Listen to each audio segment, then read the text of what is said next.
Bonjour à tous et à toutes, j'espère que vous allez bien. Alors, ça va peut-être vous paraître bizarre de m'entendre en français parce que le podcast est un podcast censé être 100% anglophone. Mais aujourd'hui, j'avais envie d'enregistrer cet épisode en français parce que c'est ma langue maternelle et que, je sais pas, l'épisode qui va suivre, je pense que j'avais besoin de l'enregistrer en français parce que même si je vis dans un pays anglophone, que je parle anglais tous les jours, euh, parfois certaines choses ont du mal à sortir dans cette langue qui n'est pas ma langue maternelle. Et je pense que pour avoir toutes les nuances de ce que j'ai envie d'exprimer aujourd'hui, c'était important que l'épisode soit en français. Même si le reste de la saison sera majoritairement en anglais, je pense que c'est aussi intéressant peut-être d'avoir des épisodes un peu plus spécifiques en français. Ça me permet aussi d'avoir une autre audience. Je sais que certains suivaient mes réseaux sociaux avant que le podcast devienne un podcast 100% anglophone et même mes vidéos en français. Donc peut-être que ces épisodes-là, ça peut contenter un autre public et j'espère sincèrement que ça vous plaira. Alors, pour être parfaitement transparente et honnête avec vous, l'épisode qui va suivre, c'est un épisode que je n'avais absolument pas prévu de tourner. À l'heure à laquelle je vous parle, nous sommes samedi matin, donc on est le 6 décembre. Et hier a eu lieu la réunion de l'UER concernant la modification de certaines règles et le vote qui en a suivi, et donc les conséquences qui en découlent, à savoir le retrait de l'Irlande, de la Slovénie, des Pays-Bas et de l'Espagne pour l'édition Eurovision 2027. 2027 Non, pardon, 2026. Je suis déjà dans le futur. C'est également un épisode que je n'ai pas écrit. D'habitude, tous mes épisodes sont scriptés, si ce n'est l'épisode conversation avec Ivy qui était, comme son nom l'indique, une conversation et donc qui n'était pas écrit. J'avais préparé les questions, mais c'est pas un épisode qui était scripté. Généralement, quand j'enregistre mes podcasts, j'ai mon texte, je sais ce que je dois dire. Ça permet aussi d'éviter que je me perde dans des élucubrations, que je digresse, etc. Ici, je sais pas, j'avais envie de faire un épisode pas scripté où ce que je vous dis sort du cœur et un épisode un peu à vif si vous voulez. Alors j'ai quand même des petits mots-clés devant moi que je vais employer, comme ça m'évite de me perdre en tout cas dans le podcast et ça permettra aussi d'avoir un discours beaucoup plus structuré. Mais en tout cas, ce que je vais faire ici, c'est plus comme un monologue. Malheureusement, vous ne pouvez pas répondre. J'aimerais que les personnes qui écoutent cet épisode puissent dialoguer avec moi et qu'on puisse avoir un échange constructif parce que peut-être que certains d'entre vous ne vont pas être d'accord avec ce que je veux dire. Et en fait, ça m'intéresserait de savoir pourquoi. Donc d'ores et déjà, je vous invite très sincèrement à aller me suivre sur mes réseaux sociaux. Donc @clémovision sur Instagram et sur TikTok. J'avoue que pour TikTok, pour le moment, je suis plus trop active parce que c'est un réseau social avec lequel j'ai un peu du mal. Il faut y poster beaucoup, faire beaucoup de trends, etc. Et j'aime pas trop cette surproduction. J'ai pas envie de surproduire. J'aime que mon contenu soit analytique, soit réfléchi, soit un peu dans la slow production. Et en fait, TikTok, il faut toujours en faire plus tout le temps. Et j'aime pas trop ça, en fait, je m'en suis rendu compte. Donc voilà, là où je suis le plus active, c'est Instagram. C'est là que je vais vous partager quand un nouvel épisode va sortir. Mais aussi, je vous partage un peu plus ma vie. Donc si ce côté un peu plus lifestyle, entre guillemets, ça vous intéresse, je vous invite aussi à aller me suivre sur Instagram. Et bon, je vais arrêter de parler dans le vide et je vous propose qu'on attaque directement le cœur de l'épisode. Donc, pourquoi cet épisode il a lieu ?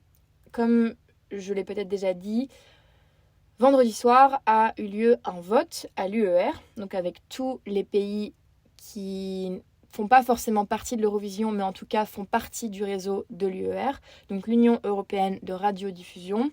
C'est-à-dire que pour faire partie de l'Eurovision, je suis sûre que pour la plupart d'entre vous, vous le savez, mais peut-être que pour certains, c'est pas clair, il faut faire partie de ce réseau UER, qui est un réseau de toutes les télévisions publiques européennes. C'est-à-dire que par exemple, dans le cas de la France, France Télé fait partie de l'UER. Dans le cas de l'Angleterre, la BBC fait partie de l'UER. En Belgique, la RTBF, la VRT sont des télévisions publiques et donc ce sont des télévisions qui appartiennent qui n'appartiennent pas, mais qui font partie en tout cas de ce réseau de communication. Ce réseau, il permet de diffuser des programmes à l'international. Donc par exemple, les coupes de football, ça va passer par l'UER, mais aussi l'Eurovision, etc. Et donc pour faire partie de l'Eurovision, pour participer, il faut être membre de cette UER. Bref, donc cette UER a tenu un vote vendredi soir. Alors déjà, je tiens à préciser quelque chose. Ce vote n'était pas un vote pour dire si oui ou non Israël avait le droit de participer à l'édition 2026 de l'Eurovision. C'est pas ça. J'ai vu ça sur énormément de médias, dans énormément de publications. Ce n'est pas le cas. Le vote qui a eu lieu vendredi soir, c'est un vote qui avait pour but d'accepter ou non les nouvelles règles proposées pour le concours Eurovision. Et parmi ces nouvelles règles, on a notamment le retour des jurys dans les demi-finales, donc jurys qui avaient été enlevés à partir de 2022, c'est-à-dire que dans les demi-finales, seul le public votait, et donc seuls les numéros préférés par le public accédaient à la finale. Et le départ des jurys avait été énormément critiqué, donc les jurys sont de retour. Dans les autres règles qui ont été acceptées vendredi soir, on a notamment la règle qui dit que maintenant, on ne peut plus voter que 10 fois par personne, par numéro de téléphone lors de la finale, alors qu'auparavant c'était 20 fois, donc le nombre de votes a été réduit. Donc toutes ces règles, elles ont été promulguées parce qu'il y a eu des irrégularités, on va dire ça, pendant le concours 2025, qui a fait que notamment Israël a scoré très très fort le vote du public. Pourquoi ? Parce qu'on a plusieurs personnes, des dizaines de milliers de personnes qui ont notamment acheté plusieurs cartes SIM et donc qui ont voté beaucoup plus de fois que ce que le règlement le prévoit pour Israël de par le public. Donc, encore une fois, le vote qui a eu lieu n'était pas un vote pour dire oui ou non Israël participe, mais un vote si oui ou non on accepte les nouvelles règles. Et si l'issue du vote était oui, donc comme c'est le cas ici, Israël était autorisé à participer. Ce qui est évidemment extrêmement hypocrite parce que après l'Eurovision 2025, il y a eu concertation. Certains pays, notamment les Pays-Bas, l'Irlande, ont demandé à ce qu'il y ait un vote officiel quant à la participation d'Israël. Ce qu'on nous avait promis, c'est-à-dire qu'au mois d'août, au mois de septembre, si je ne me trompe pas, il y avait un vote prévu en décembre pour savoir si oui ou non Israël aurait le droit de participer à l'édition 2026. Et puis, ce vote a mystérieusement été annulé. Et à la place, on a dit, si nos nouvelles règles sont acceptées, alors dans ce cas-là, Israël pourra participer. Donc ce qui est important de noter ici, c'est qu'on n'a pas permis aux diffuseurs de s'exprimer quant à la participation ou non d'Israël. C'est pas ce qui s'est passé. C'est un vote à deux conséquences. C'est-à-dire que oui, on accepte les nouvelles règles, dans ce cas-là, Israël va participer. Et donc, quelque part, c'est extrêmement hypocrite parce que personne n'a eu son mot à dire. Les pays n'ont pas pu s'exprimer quant à la participation ou non d'Israël. Et très sincèrement, si ce vote avait eu lieu, je pense que l'issue aurait été la même. On serait dans la même situation dans laquelle on est aujourd'hui, mais par contre, on aurait eu une réponse claire si oui ou non, et pas une réponse nébuleuse à une question et à des revendications que les fans, certains diffuseurs se permettent de mettre en lumière depuis plusieurs mois, voire plusieurs années. Donc, à l'issue de ce vote, l'Irlande, la Slovénie, les Pays-Bas et l'Espagne ont décidé de se retirer de la compétition 2026. Ces 4 pays-là l'avaient annoncé, c'est-à-dire qu'il y a plusieurs mois, quand le vote avait été annoncé, les 4 pays avaient communiqué en disant si Israël participe, on se retirera. D'autres pays avaient également annoncé que potentiellement ils se retireraient, comme la Belgique par exemple. Bon, et bien malheureusement, le diffuseur francophone, donc la RTBF, a quand même décidé de participer à l'Eurovision 2026. On a encore certains pays qui sont en ballottage. Par exemple, je sais que l'Islande, on ne sait toujours pas si l'Islande participera. Je pense qu'ils sont censés faire un communiqué dans les prochains jours. Pour la Pologne, c'est pareil, on ne sait pas. En revanche, on a eu des pays dont la participation a été confirmée, notamment le Portugal, la Finlande, la Norvège, la Suède. Plus tôt, on a déjà eu la confirmation du retour de la Bulgarie et du Monténégro. Donc voilà, la justification de ces pays, c'est que il considérait se retirer si les nouvelles règles, il ne les jugeait pas suffisantes quant au maintien de la neutralité et de la sécurité de la compétition. Bon, visiblement, ils ont trouvé que c'était suffisant, et donc ils ont décidé de participer également. J'essaye de rester très calme dans cet épisode, parce que ça ne sert à rien de s'énerver, pour être très honnête avec vous. Mais je suis quand même assez... Je suis assez en colère. C'est même pas de la colère, je pense que c'est plutôt de la tristesse. Parce que, en fait, j'ai l'impression qu'on prend vraiment les gens pour des imbéciles. C'est-à-dire que on nous vend que l'Eurovision n'est pas une compétition politique. Les diffuseurs tentent de le répéter. Pareil pour les autorités de l'Eurovision, donc Martin Green et toutes ces autres personnes-là qu'on a vues notamment dans des interviews. Et en fait, c'est un concours qui est simplement basé sur la politique. J'en parlais dans l'épisode de la semaine dernière, est-ce que l'Eurovision est politique ou non ? Oui, c'est un exemple politique, c'était évident. Mais là, c'est encore plus évident. Parce que quand la Russie a envahi l'Ukraine, on a dit, voilà, on ne cautionne pas ce qui est en train de se passer, on met la Russie dehors. La Russie ne pourra pas participer à l'Eurovision parce qu'on ne cautionne pas sur le plan international ce qui est en train de se passer. Et pour Israël, c'est 2 poids 2 mesures. C'est 2 poids 2 mesures. C'est complètement différent. On parle... Évidemment, je ne compare pas les deux situations parce que ce qui se passe en Ukraine et ce qui se passe à Gaza, ce n'est absolument pas la même chose. C'est des revendications qui sont complètement différentes. Mais on parle quand même de 2 nations qui sont en train d'agresser une autre nation. C'est exactement la même chose. Il y a une agression qui se fait. Et pourtant, parce que c'est Israël, on va prendre des pincettes et... Oui, mais non, mais vous savez, on doit rester apolitique, on doit rester dans un contexte dénué de politique, la musique avant tout. C'est faux. C'est complètement faux. La politique prévaut. La propagande dont Israël fait preuve à travers le concours Eurovision, elle est frappante.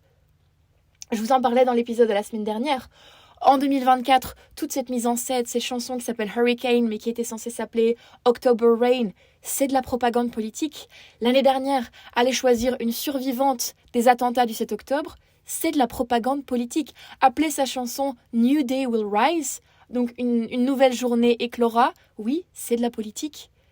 Et encore plus politique, c'est que le directeur, alors je ne sais pas s'il est directeur de la télévision espagnole, ou en tout cas s'il est très haut placé, mais quelqu'un en tout cas de la télévision espagnole a pris la parole dans les médias et a clairement expliqué que ça fait plusieurs mois qu'Israël, en tout cas le diffuseur israélien, va voir les délégations une par une pour les convaincre de voter oui quant à l'acceptation de cette nouvelle règle et de laisser Israël participer en 2026. Donc en fait tout ça, c'est magouille et compagnie, c'est des magouilles politiques. L'Eurovision se dit apolitique, mais en coulisses, ça va se graisser la patte. Et en fait, ce qui me dérange profondément, c'est qu'on ment aux gens. On ment aux gens, on crée des interviews, on fait des mises en scène en disant non, mais écoutez, c'est la musique avant tout. La politique n'a rien à faire au concours Eurovision. Et en fait, derrière le rideau, c'est tout ce qu'il y a. C'est tout ce qu'il y a, c'est de la politique, c'est des questions d'argent aussi, parce que ça, je vous ai aussi dit ça dans le dernier épisode, c'est que Marocanol, qui est un des sponsors principaux de l'Eurovision, c'est une entreprise israélienne. C'est la même chose. Et ce qui me dérange, c'est, comme je vous disais, c'est vraiment cette impression qu'on nous prend pour des imbéciles, qu'on nous fait avaler une pilule en disant non mais et voilà, écoutez, voici toutes nos revendications, voici pourquoi Israël doit participer, etc. Et en fait, ce qui s'est passé avec la Russie, c'est complètement l'opposé. Alors en fait, c'est soit on est d'accord et on décide que la politique n'a rien à faire à l'Eurovision, et dans ce cas-là, on va réintégrer la Russie, on va réintégrer la Biélorussie, on va réintégrer, on fait participer la Palestine, pourquoi pas. Mais par contre, qu'on vienne dire aux gens que c'est complètement différent et que Israël peut quand même participer, non, en fait, ça je suis pas d'accord. Je suis pas d'accord et c'est vraiment prendre les gens pour des imbéciles. Et en fait, il y a quelque chose que je comprends pas, c'est les gens qui ne prennent pas parti ou qui soutiennent. Et je pense que le soutien, ça me fait encore plus poser question que les gens qui ne prennent pas parti, parce que comment, avec tous les médias qu'on a aujourd'hui, avec tout ce qu'on sait, avec tout ce qu'on voit, comment est-ce qu'on peut encore soutenir la participation d'Israël. Comment c'est possible? Comment est-ce que certaines personnes peuvent encore justifier qu'un pays comme ça participe? Et quand je dis un pays comme ça, je cible évidemment le gouvernement. Je ne cible pas les Israéliens qui vivent en Israël. Ce n'est absolument pas ça que je suis en train de dire. C'est comment est-ce qu'on peut justifier qu'un gouvernement dont une des principales figures d'autorité a été condamnée par la Cour pénale internationale puisse participer. Ça me dépasse complètement. Et pour être très honnête avec vous, ça me fait peur en fait. Ça me fait peur quant à l'état du monde. Et c'est évidemment un autre sujet. Mais ça me fait peur parce que on fait accepter ça aux gens. Et en fait, l'Eurovision, c'est regardé par des millions de personnes, mais des centaines de millions de personnes. Et donc, quelque part, on est censé donner un peu le bon exemple, si vous voyez ce que je veux dire. Et quand je vois ça, je me dis, mais quel exemple on est en train de donner? Quelle image on est en train de donner? En fait, on est en train de cautionner. C'est vraiment ça, c'est cautionner ce qui est en train de se passer. Et peut-être que certains me diront non, qu'on ne cautionne pas, etc. Mais pour moi, c'est ça, c'est qu'on cautionne, en les laissant participer, on cautionne ce qui est en train de se passer. Et comme je vous le disais, ça me fait vraiment peur pour l'état du monde, parce qu'on est dans cette ère de faits alternatifs et de post-vérité, et en fait, ce que vous voyez, c'est pas vrai, etc. Et comme le disait la conseillère de Donald Trump en 2016, qu'il y a des faits alternatifs. Il n'y a pas de faits alternatifs. Il n'y a pas de... Enfin, ça me... Pardon, je suis en train un peu de m'embrouiller, mais j'essaie vraiment d'ordonner mes idées quand je vous parle. Mais comme je vous disais, en tant que petite nana de 24 ans qui vient de se lancer dans la vie professionnelle, quand je vois ça, ça me fait peur en fait. Ça me fait peur quant à l'état du monde. Ça me fait peur de voir que vraiment on régresse et qu'on est en train de cautionner des choses qui, il y a 15-20 ans, nous semblaient incautionnables ou pas cautionnables, pas du tout. Donc voilà, ça me fait vraiment très peur. Je suis vraiment attristée et en colère par ce qui est en train de se passer, parce que l'Eurovision, pendant des années, ça a été une safe place pour beaucoup d'entre nous, moi y compris, et surtout pour les personnes queer, pour les personnes qui se sentaient différentes, celles qui ne se retrouvaient pas dans les normes. En fait, il y a un article de Catherine Baker, qui est une chercheuse anglaise, qui disait que l'Eurovision, c'est un peu les Jeux Olympiques, mais pour les gays. Ouais, c'est ça en fait. En fait, ça fait du bien d'avoir une autre représentation, de voir que une drag queen peut gagner l'Eurovision, que un homme gay peut gagner l'Eurovision, que en fait, on est différent et c'est ok. Et en fait, j'ai l'impression que avec ce qui est en train de se passer, on est en train de torpiller cette safe place et de retirer quelque chose aux gens qui leur faisaient du bien et dans lequel ils se sentaient bien. J'ai rencontré énormément de gens à travers mon podcast, à travers ce que je fais sur les réseaux, et c'est des gens très cool, et je sais que parmi ces gens, il y en a qui ont vraiment trouvé des semblables, entre guillemets, et qui ont trouvé vraiment des amis, et qui disaient je me sens différent dans ma vie de tous les jours, mais en discutant de l'Eurovision, en étant sur ce groupe fan ou ce groupe fan, en faisant partie de l'OGAE, en fait, je me sens moi et je me sens bien. Et ça me fait tellement chier, qu'ils soient en train de torpiller cette safe place à cause de la politique et de l'argent. Et peut-être que vous allez m'appeler naïve, peut-être que vous trouvez que ce que je suis en train de raconter, c'est très naïf quelque part, d'avoir cette idée un peu idéalisée de la compétition. Et oui, vous auriez probablement raison de dire que je suis naïve, mais en même temps, moi, ça m'a fait tellement de bien, l'Eurovision. J'y ai vraiment trouvé des amis, j'ai tellement travaillé là-dessus. En fait, pour moi, c'est un objet de recherche. Ça fait des années que j'étudie le concours, ça fait des années que je suis fan aussi, parce qu'avant tout, ça part d'un amour profond que j'ai pour la compétition. Et en fait, jour après jour, cet amour, il est en train de s'envoler. Et je sais pas si je retrouverai la passion que j'avais il y a 2 ans, cette année par exemple, ou jamais, je sais pas. Alors, je me suis un peu posé la question de quid du podcast, parce que, comme je vous l'ai dit, j'ai pas envie de soutenir ça. L'Eurovision maintenant défend des valeurs dans lesquelles je ne me retrouve plus, et j'ai pas envie de défendre ça. J'ai pas envie de mettre ça en lumière, et en même temps, j'ai pas non plus envie d'arrêter mon podcast. parce que Clémovision, c'est un peu mon bébé, c'est quelque chose que j'ai créé moi-même, c'est moi qui enregistre, c'est moi qui écris, c'est moi qui fais le montage. En fait, dans la Clémovision Corporate, il y a moi et moi. Et c'est quelque chose que j'ai construit toute seule. Et je sais que maintenant, il y a des... C'est un peu prétentieux de dire ça, mais il y a des centaines de personnes qui m'écoutent, en fait. Et j'ai pas envie de couper ce lien parce que je me sens bien avec vous, parce que c'est ma passion, que j'adore faire ça. Et en même temps, comme je vous disais, j'ai pas envie de promouvoir cette Eurovision 2026 et de promouvoir les nouvelles valeurs de l'UER. Alors, j'en ai déjà un petit peu parlé sur Instagram, mais j'ai décidé de conserver le podcast. Il y aura toujours un épisode tous les 2 lundis. En revanche, je ne parlerai plus des news de l'Eurovision. Ce n'est pas quelque chose que je ferai. Donc je n'aborderai pas l'Eurovision 2026. Je ne suis même pas sûre de regarder, pour être très honnête avec vous.